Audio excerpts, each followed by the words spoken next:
There was a time when sunlight turned the earth into a gallery, when elegant estates welcomed works of art that drew us closer and closer together.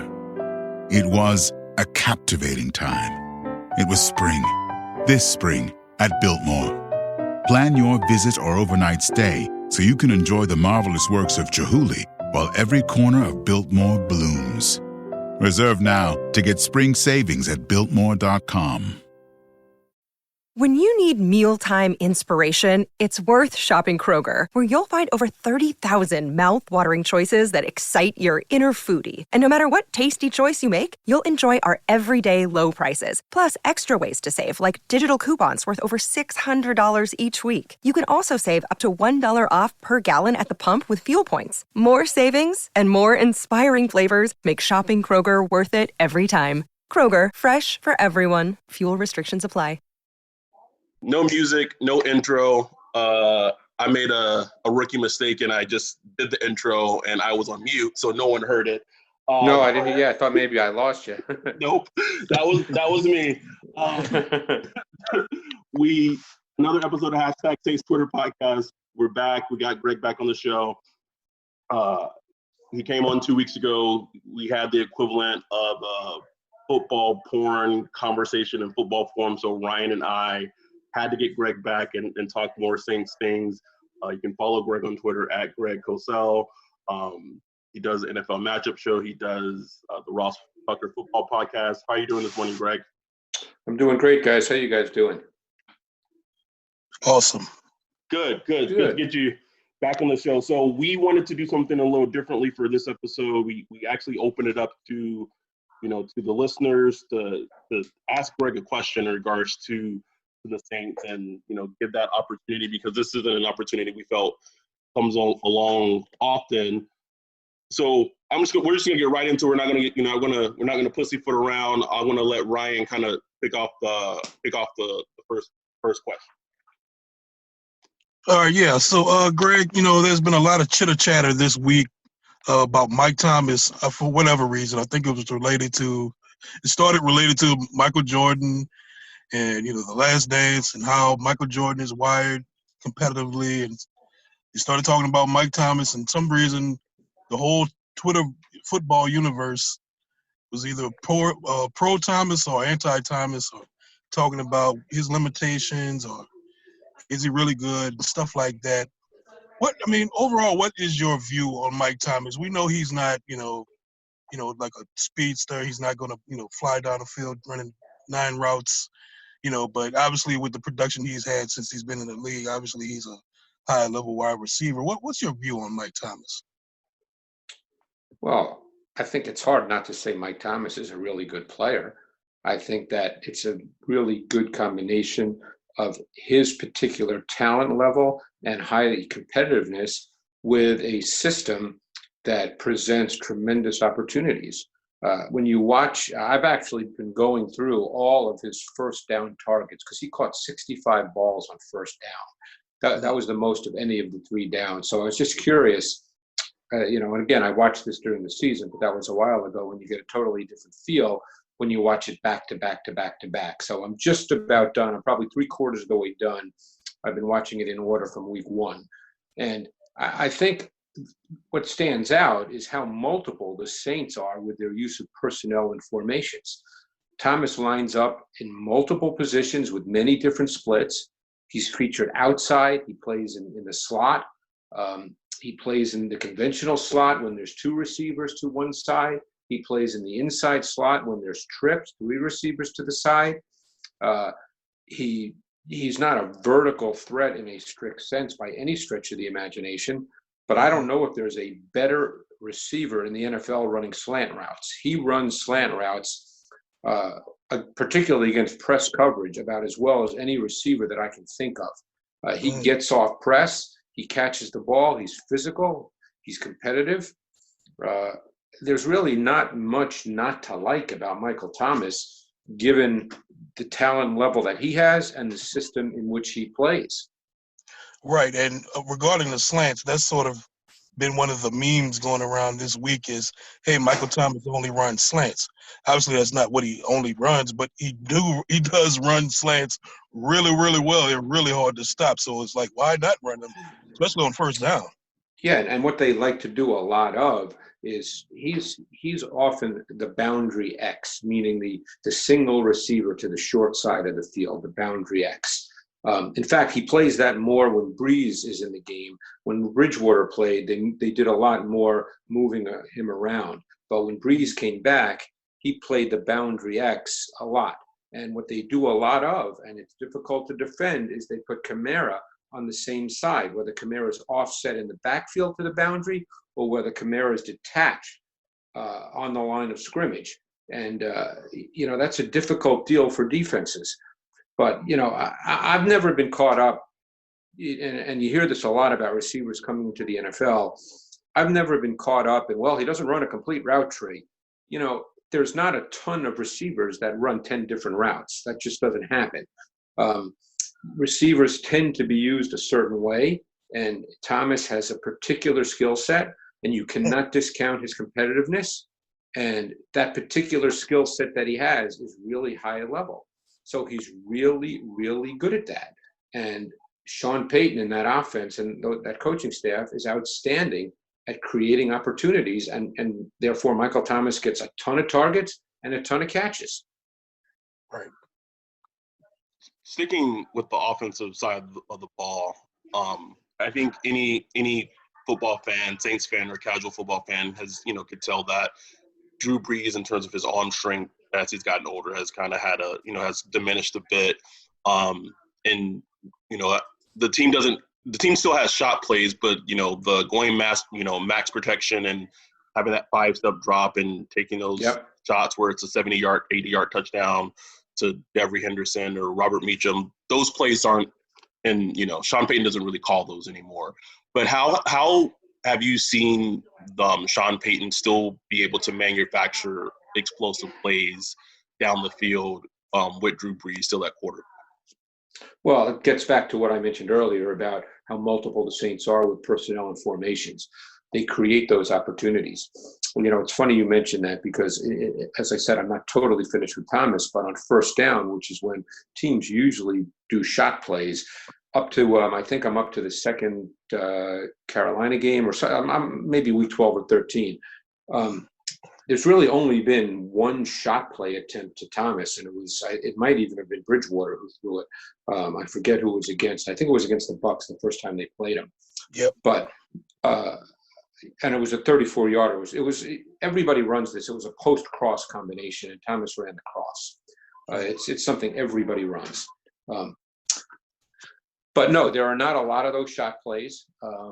Brees, has been in his career a tremendous seam thrower. You see that once in a while, but not as often as you used to. Seam balls are more what we call firm touch throws as opposed to arm strength throws. But you still don't see as many of those as you did, let's say, in the Jimmy Graham era. So, yeah, they don't do that as much, but I think they compensate with, as I said, in just multiple use of personnel, formations, shifts, motions, ways to create space. What they're trying to do, really what you're trying to do in a pass offense with your personnel, your formations, and your route concepts is create space.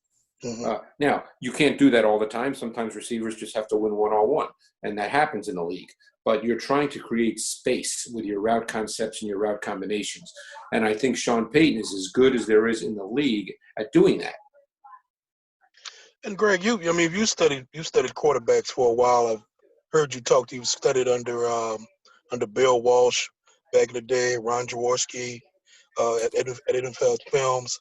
With arm strength and throwing distance, a lot of people will see Brees make a throw, and maybe Ted Ginn might have to wait on it a little bit. They'll say, "Oh, that's evidence of Brees's weak arm." And I'm not saying it doesn't, but are there other ways to throw the ball deep while having like a declining arm strength, if you know what I'm saying? Sure. Because a lot of throws that people might think of are arm strength throws are not really arm strength throws. Like a fade ball is not an arm strength throw. A normal post that's thrown with timing and rhythm is not an arm strength throw. Arm strength throws are more like deep digs, where you take a 7-step drop and you stick a deep dig at 22 yards, where you've got to really drive the football. That's an arm strength throw. I can remember someone like Joe Flacco in his prime, in his first 5-6 years in the league. He could throw those deep digs. He just beautifully. He could drive the football. So that's more of an arm strength throw, but you can watch the Saints tape and you'll see back shoulder fades, of course, which Michael Thomas is very good on those as well. Those are plays that are 20-plus yard completions. But if you're talking about the kind of deep ball the deep balls people remember back in the Devery Henderson days, and maybe even Ted Ginn a number of years ago, no, Brees won't throw many of those now, because there's no question that those kinds of deeper throws, that those balls lose energy on the back end. Brees can't really make those throws the way he used to. I feel like we're still sticking with the offensive side, and we'll transition to defense. A player that's been, I don't know if perplexing is the right word to describe him, is he's going into, I believe, his third year now, is Traquan Smith. He's had a lot of flashes, especially his rookie season, but then he's also had noted struggles with picking up the offense and just picking up the offensive the system. And maybe your time of watching him, like, what do you see, Traquan as a player? Because I think going in, the expectation is him to be the number 3 option behind Thomas and Sanders. Yeah, and I think that essentially when you're dealing with Traquan Smith, he was a vertical player coming out of college. And whether they saw him as replacing Ted Ginn, I don't know the answer to that, but I think that that's essentially what he is. We just spoke about how detailed and nuanced and multiple this offense is. I can't speak to Traquan Smith. You may know more about it. I don't want to say anything negative about his ability to learn or anything like that, because I don't know, and I would never speak to that if I don't know. It wouldn't surprise me that younger players, particularly receivers, do struggle at times with this offense, because there's so many splits and so many different way routes can be run based on splits. And people don't think about that with receivers. I was very fortunate years ago, and I've gotten to know him, but years ago, I got a chance to interview Larry Fitzgerald when he was younger in his career, and we had a great conversation off camera about splits, and he was really teaching me about the importance of splits and how that impacts routes. And my guess is younger players will struggle with that, particularly in an offense that's as multiple and detailed as the Saints. So, as I said, I don't know if that's Traquan Smith's, if that's an issue for him. You guys may know more. But at the end of the day, he came into the league, because I remember watching him in college. He was a vertical dimension to me. He needed a lot of work to become a complete receiver. So I'm not necessarily surprised by where he is in his career at this point. Kind of sticking to the whole quarterback theme, just overall in the NFL, not really Saints related, but the mobile quarterback, as we've seen come into the league the past couple of years, is that becoming a must-have instead of just a luxury, as far as being able to be mobile and kind of create on the fly and being kind of the extra run option with the RPO offense and what offenses are doing today? Well, I think multiple parts to that question, Ryan. Mobile, Lamar Jackson is mobile in a certain way, and then there's other quarterbacks who are mobile in different ways. So if you're asking me, do you need a quarterback that can be a runner, I think that's not necessarily the case. I think that when you talk about a team like the Ravens with Lamar, that's a unique offense. They're the only offense in the league that's built philosophically on the quarterback as a runner first and a ball distributor second. So you have to be careful about that. They're unique. If you're talking about a quarterback's ability to move outside the pocket when he's forced to, I think a lot of people would now argue that trait is becoming more necessary in the league, because what's happening with defenses, particularly on third down situations, is defenses are faster, they're more nuanced, they're more detailed in their pressure packages, and quarterbacks become under pressure. And if a quarterback under pressure can't move, then the play's over. Now, again, that doesn't take away the necessity of being able to throw the ball from the pocket. You can't just look at college quarterbacks now and say, oh, he can run around, so he's going to be a good NFL quarterback. You still have to be able to make throws. Don't forget, the game is not taught. Coaches don't roll the ball out and say, let's go make some plays today. Everything is taught in precise detail and nuance. That's the way everything is taught, but certainly the passing game, it's very timing, rhythm-based. The drop of the quarterback has to sync up with the route concepts and the combinations. I spoke about splits. It's also a function of either yards or steps with routes. It can be taught differently, but everything is precise and detailed. That will always be true. So what we're really talking about is, do you need to be able to move as a quarterback because defenses are better now and not every single play is going to be executed the way it's drawn up? Is that dimension more important? I think the answer to that is yes. And I think teams are now trying to find that balance. Look, we've seen quarterbacks like Drew Brees, like Tom Brady, be great without necessarily having that ability. Although the ability both those guys have is moving within the pocket, which is different than moving outside the pocket. And I think moving within the pocket is an absolutely critical trait for a quarterback. I think with that question and that answer, I think this is a good segue. Jake Glazer had like a mailbag on the Athletic, and he just essentially reinforced the notion that Taysom Hill will have his shot at being the guy, being the heir apparent to Drew whenever Drew retires. I don't know how much you've seen of Taysom, in the preseason when he's actually playing quarterback, but if you have watched him from that perspective, like what do you? And it's obviously it's preseason, so take it, kind of take it as a grain of salt. But what quarterback traits do you see from him as a player? But I think we're so used to seeing him in other positions, but. I mean, I'll be honest that I haven't seen a ton of him as a quarterback. I did not study him coming out of BYU, so I've not seen a ton of him as a quarterback, so I really can't answer that. I would say this, though. I would say that Sean Payton came to the Saints in 2006. Drew Brees came to the Saints in 2006. Essentially, other than 5 games this year, I think it was 5 games, essentially other than that, Drew Brees has been the quarterback. So can Taysom Hill run the offense the way it's structured for Drew Brees? I'm not sure that many people can. Teddy Bridgewater couldn't, and I'm being honest. Teddy Bridgewater, I know they won the games, but Teddy Bridgewater did not play overly well in those games if you're isolating the play of the quarterback. Teddy Bridgewater was a beat late on a lot of throws because this offense is so timing-based. Can Taysom Hill do that in the context of the offense as it's presently constructed? That would be a major question mark. I don't know. They might think they can answer it because he's with them every day. I can't answer that. I would imagine if he became the starting quarterback, if this was Drew's last year and Jameis Winston on a 1-year deal did not stay and went somewhere else, and they felt Taysom Hill because he just signed a 2-year deal, I believe, so he'll be there. If they believe he's the guy, I think there'll be some meaningful adjustments to the way they play offense with Taysom Hill. It will not be the Drew Brees offense in its totality.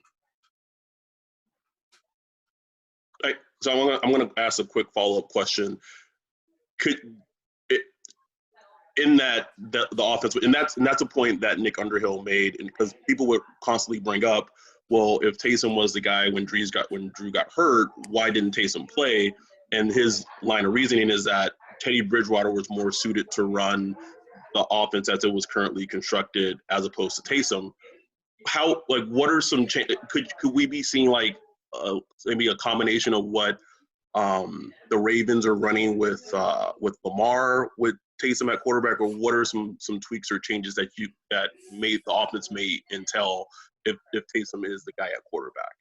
Well, I think you'd see more design runs. I think you'd see more RPOs. You'd see more zone reads. You'd see more elements that stress defenses based on Hill's ability to run the ball. He's a big man. Taysom Hill's a big man who moves extremely well. So you'd see those elements. All those elements also help define the pass game. They help define reads and throws. And by NFL standards, a lot of those reads and throws become relatively easy. So it would be the pass game would work more off the fact that the quarterback dimension in the run game creates stress and conflict for defenses and forces defenses to play a different way. So therefore, the pass game would be a little bit different. Now, Sean Payton wouldn't get rid of all his pass game principles, obviously, but it makes perfect sense as to why Teddy Bridgewater came into play, because in the middle of a season, it's difficult to really make those kinds of drastic changes. You're just trying to get ready for your next game. So Bridgewater was more suited to run, sort of the Drew Brees offense than Taysom Hill was.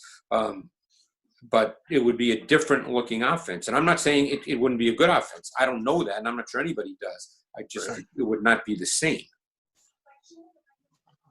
Well, I guess we could transition towards a more defensive focus now. One of the questions, I got a couple questions about Marshone Lattimore.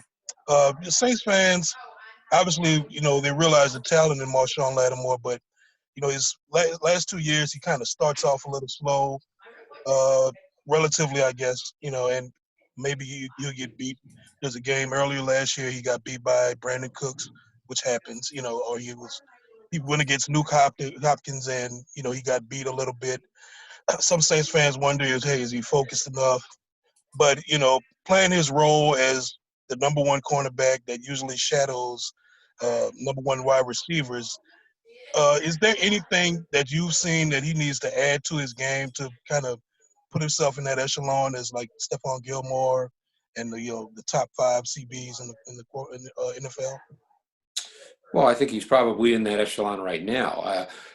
When you play a lot of man coverage, and the Saints play a good amount of man coverage, guys get beat, and that's just the way it goes. Right. I think back to someone like Darius Slay, who played a ton of man coverage in Detroit last year and matched up to the opponent's best receiver more often than not, and he got beat a lot. And people are saying, well, he's not that good. Well, he got beat a lot because there was no pass rush for the Lions. And when you're playing man and you have to play it for too long, you get beat. So I think Marshone Lattimore, from a skill set perspective, is a top 5 corner in the league. I certainly can't speak to his concentration or focus. I'm not with him every day. I can't speak to that. But I think from a skill set perspective, he's a top 5 corner in the league. And I think when you look at what this Saints defense is trying to build with Jenkins, Janoris Jenkins, that is, and Lattimore on the outside, I think they feel that they're going to play a lot of man coverage, which gives you a lot of options within the context of your overall defense. And even bringing in Malcolm Jenkins, he can match up to tight ends and play man-to-man.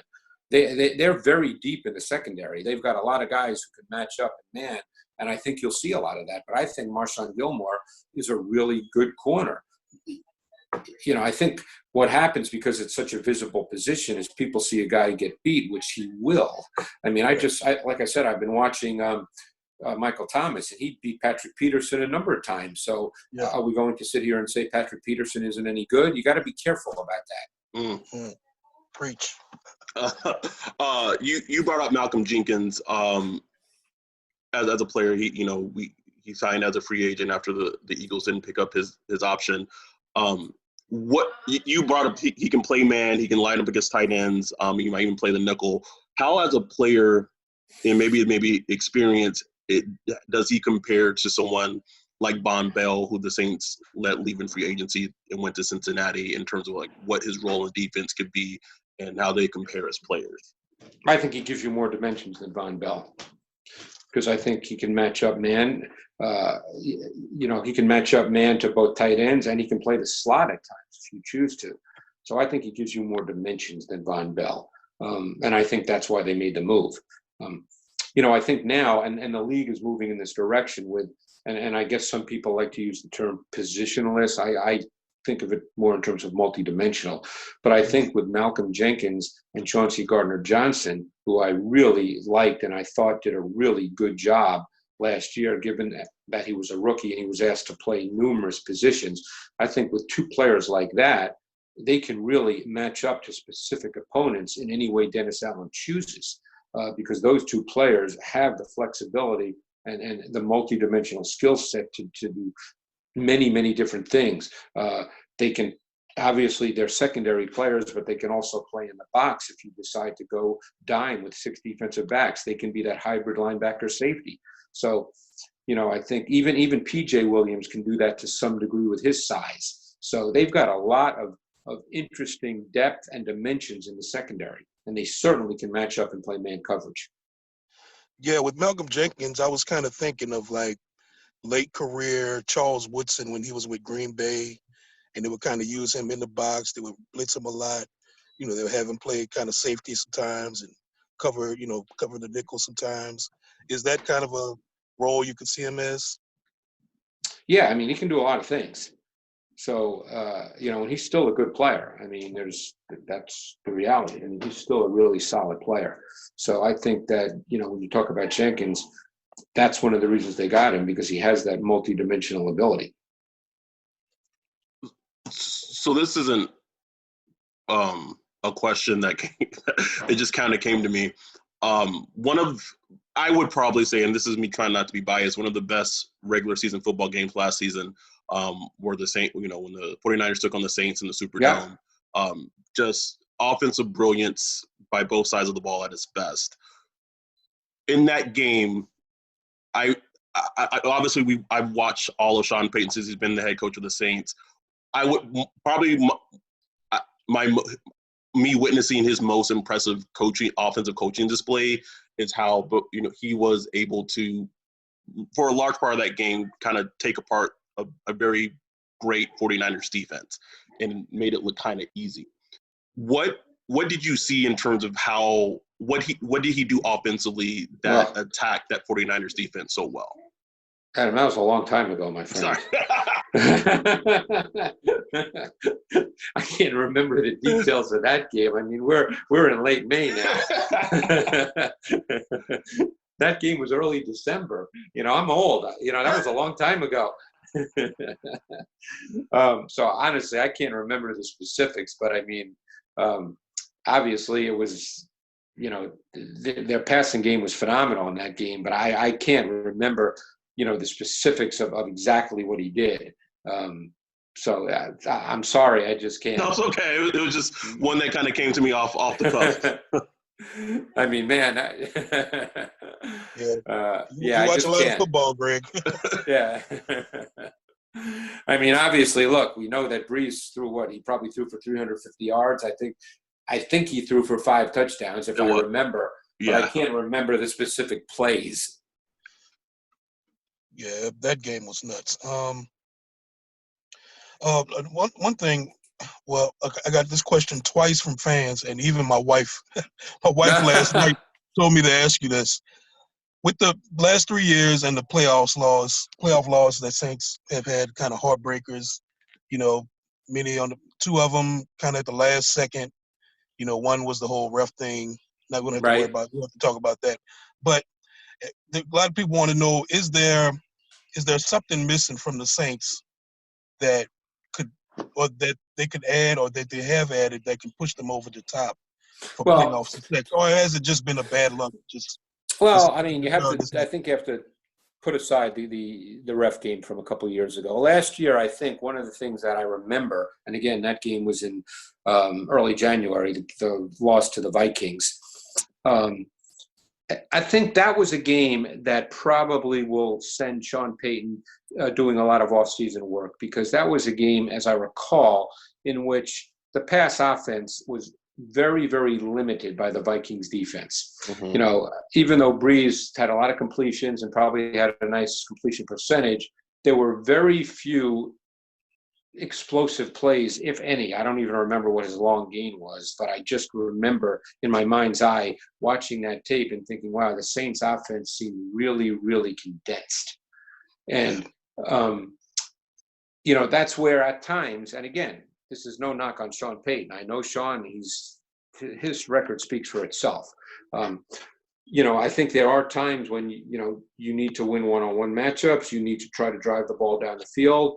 And, I think that was a game, like I said, he'll look at and he'll learn something from that game as we go forward. But they were very, very condensed in their pass game in that game, as I recall. And, that probably sticks in a lot of people's minds and makes people think that, hey, Drew can't play anymore. And, Yep. and the offense needs more than it is. That's a hard question to answer because it's, we don't know what the future holds, but their pass game really did not do very much. And they're not a running team in a strict sense. I mean, they can run the ball and they run effectively, but they're not a team that's built on running the ball. So, we'll see. We'll see how it is as they go forward. But yeah, that game brought out a lot of things that I'm sure fans in New Orleans probably, they feel like there's an issue now, and I don't think we know that for sure. And the fact that the biggest explosive pass play was from Taysom Hill.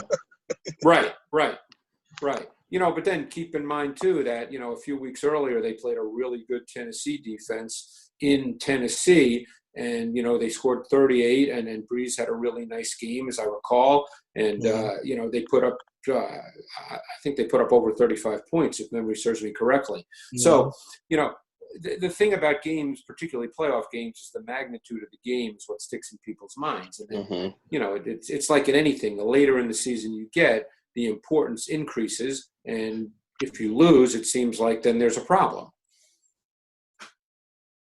Yeah, perfectly said. I think that game was just a microcosm of a lot of things just going wrong, particularly on the offense. Bad game by the offensive line.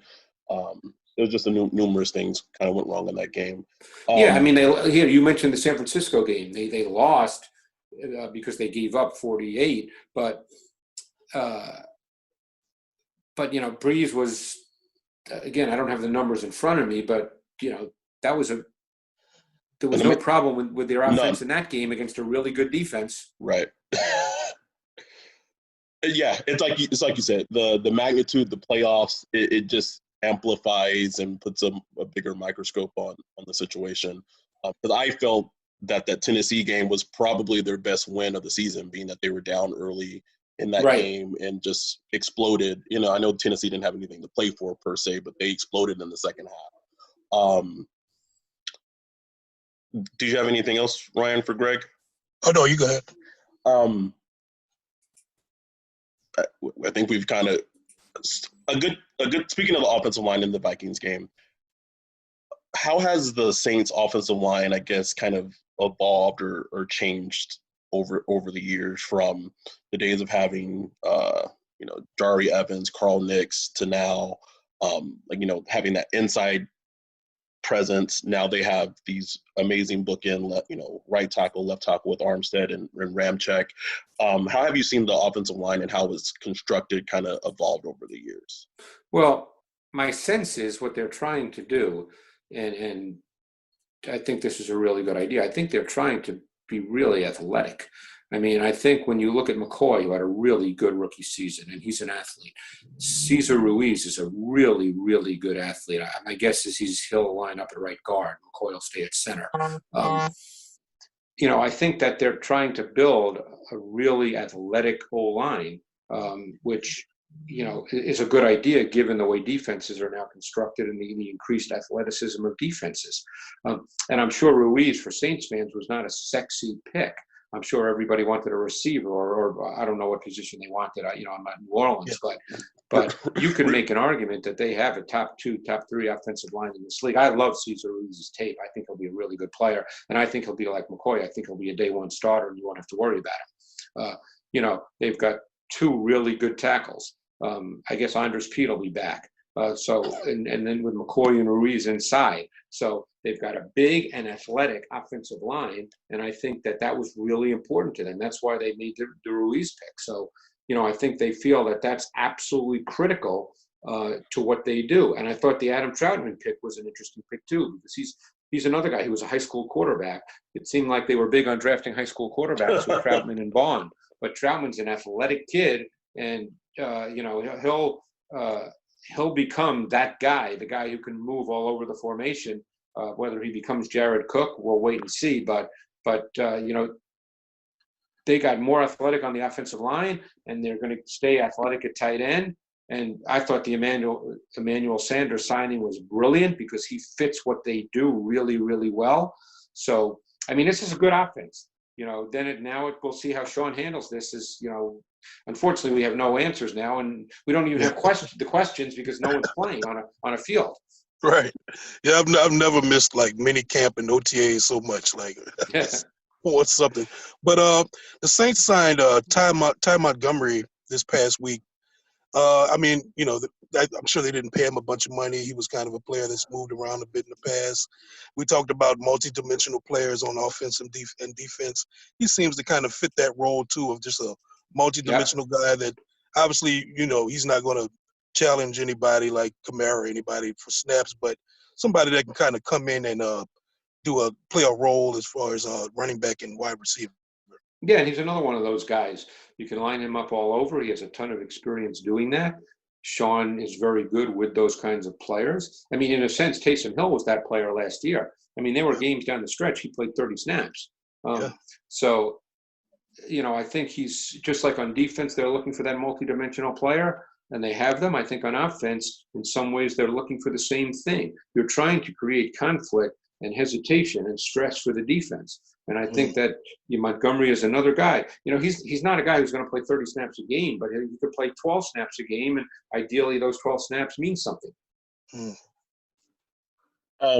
Speaking with that, a question that one of the fans had is in regards to motion. Not when a running back goes out and splits out at wide receiver, or if you have a player, let's say a wide receiver like Cordero Patterson, who will come in and shift and motion into the backfield, which is, I guess, puts more stress on a defense, and how does that kind of change the defense when that motion happens? Well, first of all, it depends on what your personnel package is to start, and then it depends on whether the defense is playing man or zone. Because if it's a pass play and the defense is playing man, you're just matching up to your man. And where he goes, whoever has him goes. I think what it does, depending on what the play call is, it can change the strength of the defense. Because defensive fronts are often set up based on strength of an offense.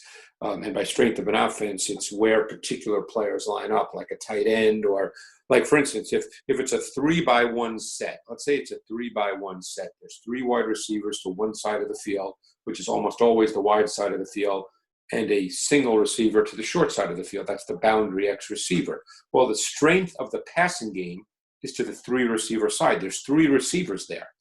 So defenses will have to react accordingly, especially if they're playing zone. Shifting motion, it changes what defenses do just because of where the people are. And this from film study. So a lot of times you can create some difficulty in how they're going to match up in zone in particular, how they're going to play zone based on where you align personnel and then the route combinations that come from the alignment of that personnel. And really good offensive coaches are really good at that. I remember a play because I just saw it this morning and I thought it was really, really good.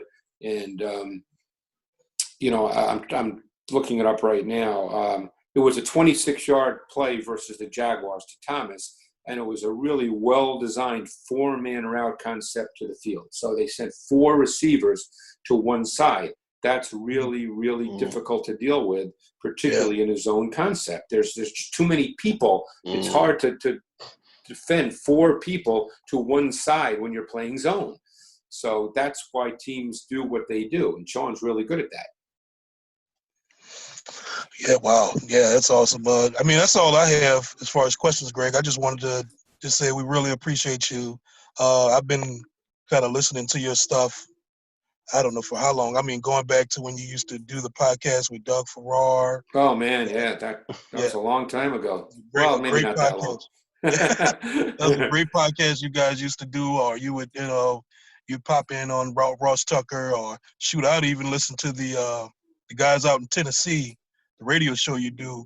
Yeah, I still do that every week. Yeah, even though it has nothing to do with Saints, I'd still listen because I'd come away with some good nuggets. So I just appreciate you for, all you've done is just putting knowledge out there and trying to, make fans just a little smarter.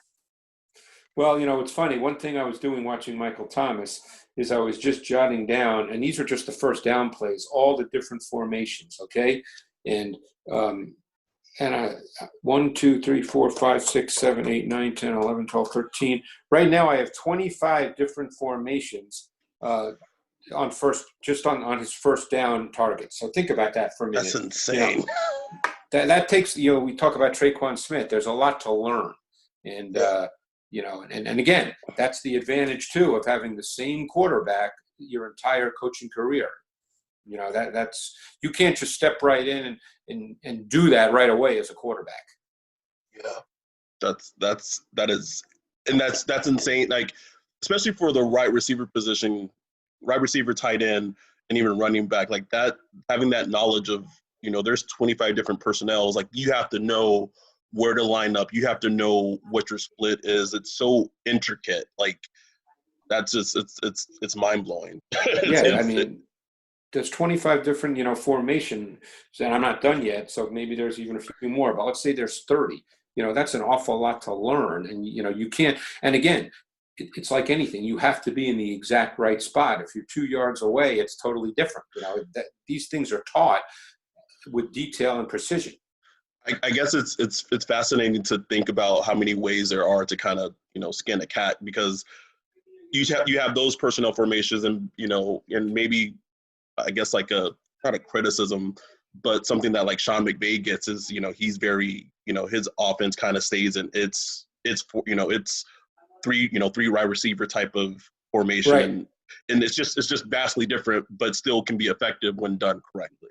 And he'll be changing that because, I think teams have, I don't want to say they figured it out, but I think he's recognized that, you need to be a little more diverse and multiple with your personnel and your formations. And I think you'll see him be different this year.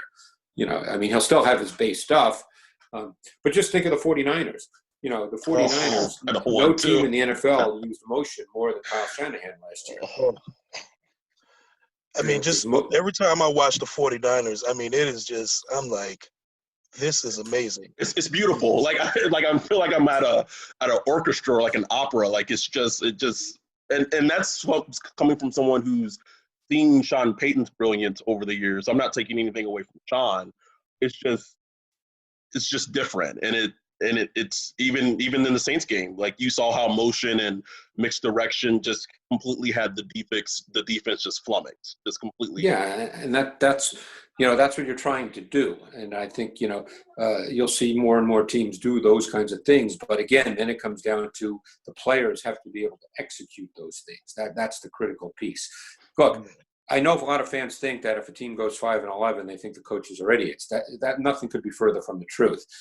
All these coaches know an awful lot of stuff. They can all go up on the blackboard, or I guess I'm aging myself. They could all take out their iPad, and then they can all, put together great concepts. It's how you teach it. It's can the players handle it.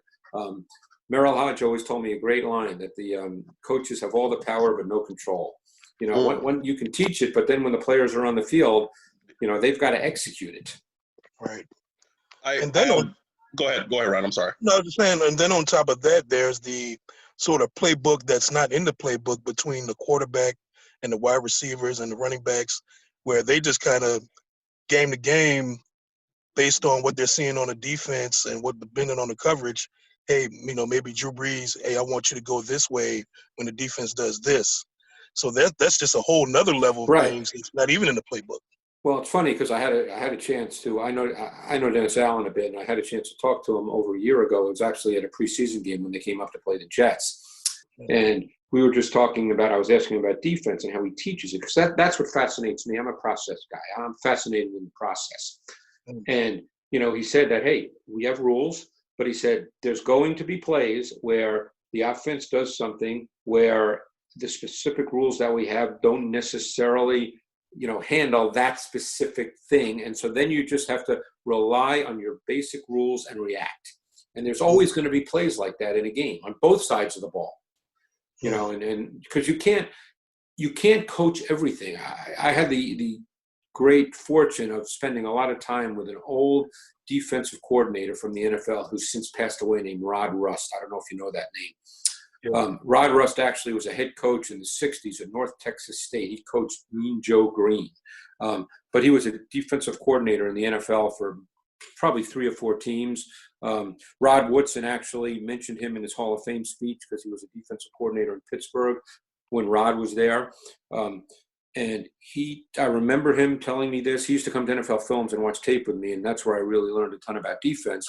And I remember him telling me that he started out so gung-ho as a young defensive coach, and he would tell his players, hey, if the offense lines up in this, you do this. If the offense lines up in this, then you do this. If they line up in this, then you do this. And then he realized, he said, wait a second. I'm overloading them. They can't do that. That's too much information. Yeah. You know, you have to maybe give them 2 things, and after that, they understand their rules, and then they just have to react. Because you can't ask guys to remember 10 different things on defense, because then they can't play. I have one more for you, and we'll get you out of here because I don't know if we'll, have a pleasure of getting you on the show again. I'm going to speak just very briefly to Patrick Mahomes, because as a prospect, when I saw him at Texas Tech, and I tried to put my being from Lubbock bias aside when I watched him, I said, even as, when he came out, like, he's the best quarterback prospect I've ever seen, like, ever. Like, never seen a prospect as good as him at the quarterback position. And even someone who was such a big fan of his as a prospect, I'm still a little kind of blown away by how good he is, going into year 4. By the way, that was not universal when he came out. It was not. It was not. No. A lot of coaches I talked to who names will not be mentioned, but if I did, you know that they're highly, highly respected and great coaches, and not everybody thought he'd be a great player. I guess maybe you don't have to, like, someone like even someone like Kyle Shanahan. They had the number 2 pick, the quarterback position. That aside, what have you been able to see from him as a player in the NFL that just makes him so difficult to play against, and what makes him so good as a player? Even I, am his biggest fan ever, am still kind of shocked of how good he is so soon. Well, I mean, there's a lot of factors, and there's a combination of factors. Number one, he's a great thrower of the football. Not many guys can throw it like Patrick Mahomes. You got to start there. He's a quarterback. His job's to throw it. Not many guys can throw it like Patrick Mahomes, and not many guys can throw it like Mahomes from different arm angles. So he's an elite, and I don't use that word very often. Believe me, guys, I've been doing this a long time.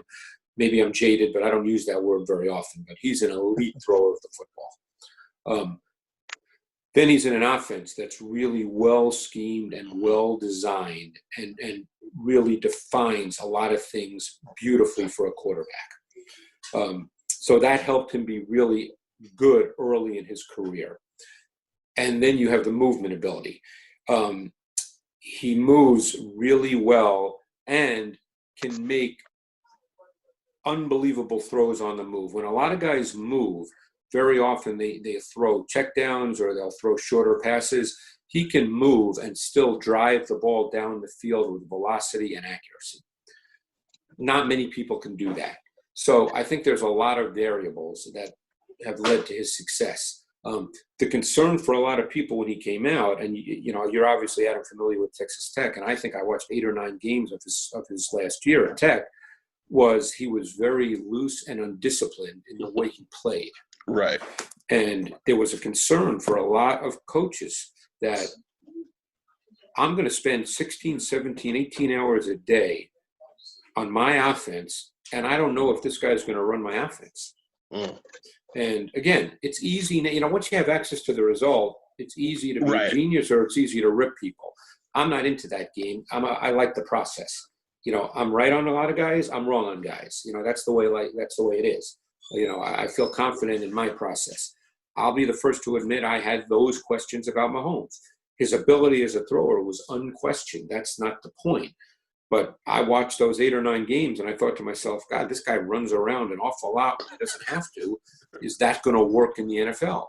And I think he was really fortunate. And I'm not suggesting he wouldn't be good elsewhere. No one can answer that question. It's easy now to say, oh, he'd be great anywhere. We don't know that. But I think going to Andy Reid really, really was a perfect spot for him. Yep. And it's always the what if, because I'm not sure if you know, but the Saints were poised to take him at the 11th pick. Well, I know for an absolute fact that the Saints were going to take him if the Chiefs didn't make the trade. Yes, 100%, without question. I know that for a fact. As you guys probably know that too. What you're gonna make Adam cry? Get a little sad. Thank you again, Greg, so much for coming on. I felt like we spent like 15 minutes talking, but it's been way longer than that. But we're just talking ball. It's no problem. That's all we're doing.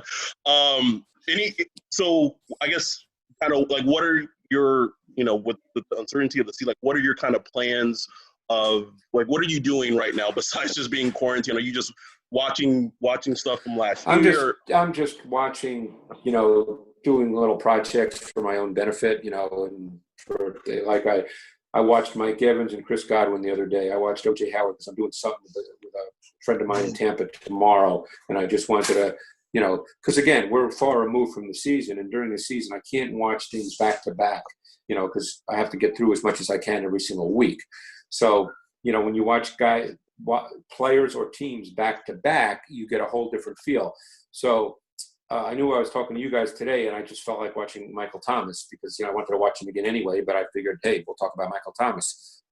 I'm actually going to watch Dak Prescott. I'm going to pick out like 5 or 6 games and watch him because he's a big topic of conversation. So I want to really kind of dig deep into him again, right? I know how I think about him now, but who knows? Maybe I'll change my opinion if I watch 5 or 6 games in a row. So, I'll do that next. So I do little projects.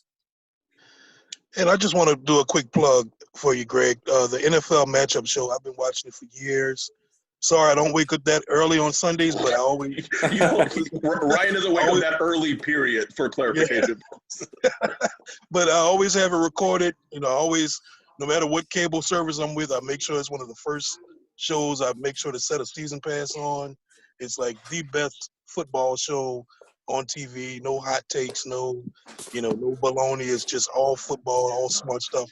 So any fans listening, book that show. It comes on during the season, early on a Sunday morning. Make sure you book it and watch it because it's great stuff. I really appreciate that, Ryan, and I'm going to give a plug too because Matt Bowen, I don't know if you ever talked to him, but he is so great. He's number one. He loves it. He's super smart. I love working with him, and he has really raised the level of the show. So and Sal Powell is as good as it gets as far as hosting the show. So we I think we have a really good team. Hopefully there'll be football on September 13th, and we can keep doing our thing. Well, thank you again, Greg, for coming on. Give Greg a follow on Twitter at Greg Cosell. Watch out for, even if you're a Saints fan listening to this, even if he's doing something on the Bucs or Dak Prescott, if you watch Greg's content, I promise you your football knowledge will improve. Just as a fan of understanding the game better. Greg, thank you again for coming on again. You guys stay safe. You guys stay well, and make sure we'll love to have you on again. Appreciate it, guys. Thanks so much. Enjoy it. So with that, guys, we're out. Picture this.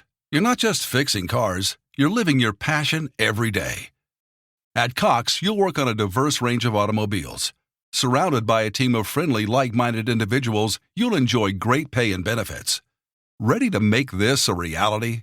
At Cox, we're recruiting auto and diesel techs to join our Mannheim and Fleet Services teams. Learn, grow, and fine-tune your career as a technician at Cox. Find out more at cox.career/autotech. There was a time when sunlight turned the earth into a gallery, when elegant estates welcomed works of art that drew us closer and closer together. It was a captivating time. It was spring, this spring at Biltmore. Plan your visit or overnight stay so you can enjoy the marvelous works of Chihuly while every corner of Biltmore blooms. Reserve now to get spring savings at Biltmore.com.